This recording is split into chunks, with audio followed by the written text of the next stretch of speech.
This is News Connect on Citi TV. My name is Kojo Ajman. According to the GETFund's annual report from 2012 to 2018, the Secretariat spent over 400 million cedis on scholarships on 112 beneficiaries. Out of this, 2,217 persons were unlawfully granted scholarships to study abroad. On this episode, we are asking, how can we properly manage our GETFund scholarships to really benefit those who are really in need of such scholarships? Stay tuned.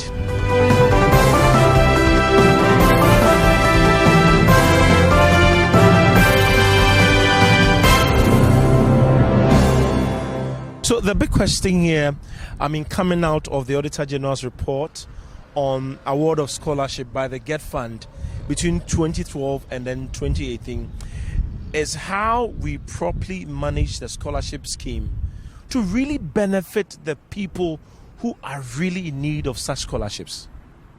Out of the 3,000 scholarships that were awarded, about 2,000 of those were given to people unlawfully, people who do not deserve the scholarship. Well, what do you make of this? There's corruption everywhere. So unless, that issue is dealt with, you understand, we are going to have these, problems cropping up in every sector. You get what I'm trying to say? Because this is the whole thing, okay? Those, the administrators, okay, they have their people. You get it? And it's everywhere. It's like, you can't just do the right thing in our part of the country because you think that you must help certain people. It's here on campus. It's everywhere. What then becomes of the systems and structures that are in place? Systems that will enable the Secretariat administer or award scholarships. What then becomes of this system? There's no system in this country. Systems don't work. You understand? Systems don't work. That's why sometimes when you even, catch a thief, you just want to finish him there. Because when it gets to the police, it's going to be another issue, a long issue. Systems are not working here. You get it? So it's just like everybody just go and come in. There are structures, so to speak, okay, but there are no systems. Getting an NGO scholarship is far easier than getting a government of Ghana scholarship. It's very cumbersome. Yes, very, very cumbersome. What are some of the stories that your friends have been telling you, friends who have sort of tried the scholarship? What have they been telling you? You apply, no feedback. Even if you get the feedback, sometimes you go through lots of stress to get the scholarship. By then you'd have spent lots of money on transport and other things before you actually get the scholarship. I had a friend who really wanted to apply for scholarship at the scholarship secretariat, but it was too stressful and cumbersome. So later on he decided to just let it go, and that's how. So he lets go because of the cumbersome nature. Yeah, he has to go through a lot of process, and he realized it wasn't so fair, and he was just wasting time. So he just. When you say it wasn't so fair, can you define this for us?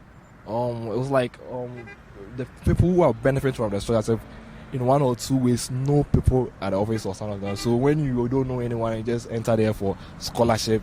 Sometimes people really get it, but it's very difficult unless maybe you know someone or something before maybe they link you to it and you get the scholarship yourself. For me, it's not a good thing to hear because the scholarship I hear is meant for needy and brilliant students.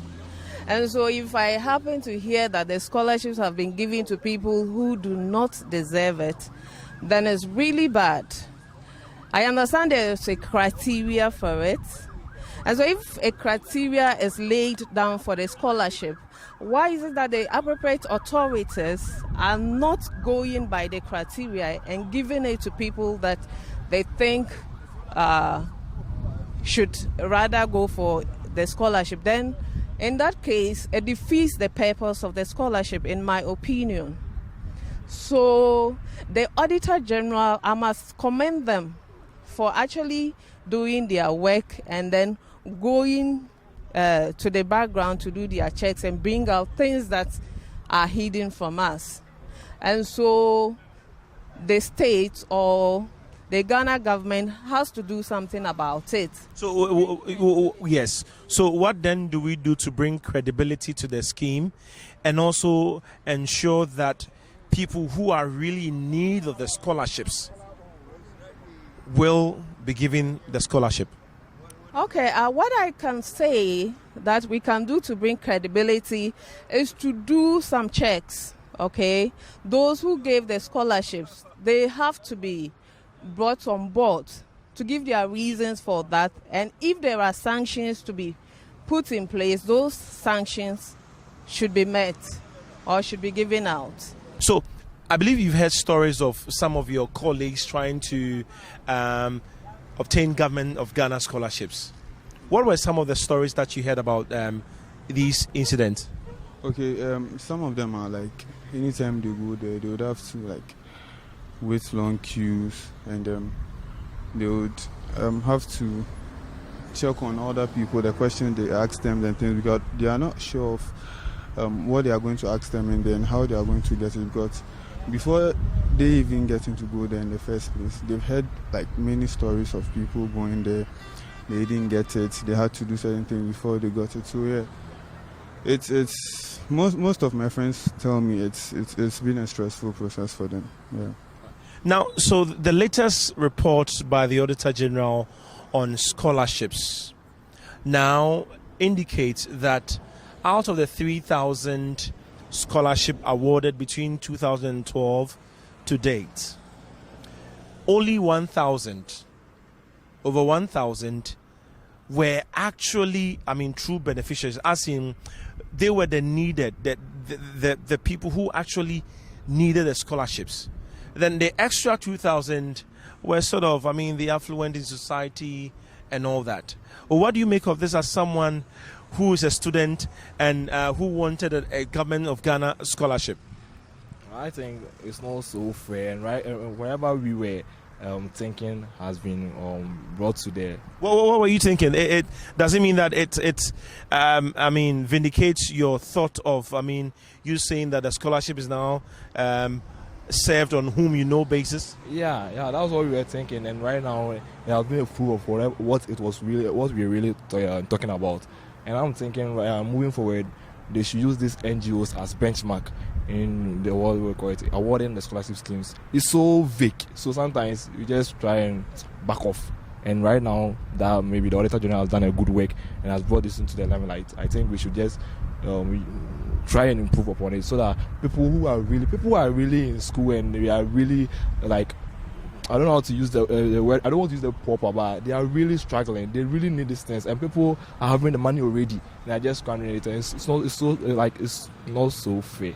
It's a waste of time. People are paying monies to big people and they're still being rejected. So the whole thing is a waste of time. How do you feel as a student when you hear some of these stories that the people the scholarship are really tailored for are not the ones benefiting from this? Well, it's a bit disheartening and demoralizing. So even if you are in need, you feel like you should do your own thing. That's why students are into betting, stealing, all that to find their own way. So it's a very bad system, really.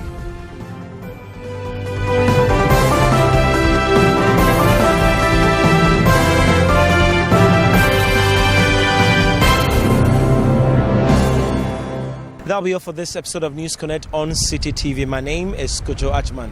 Keep watching Citi TV.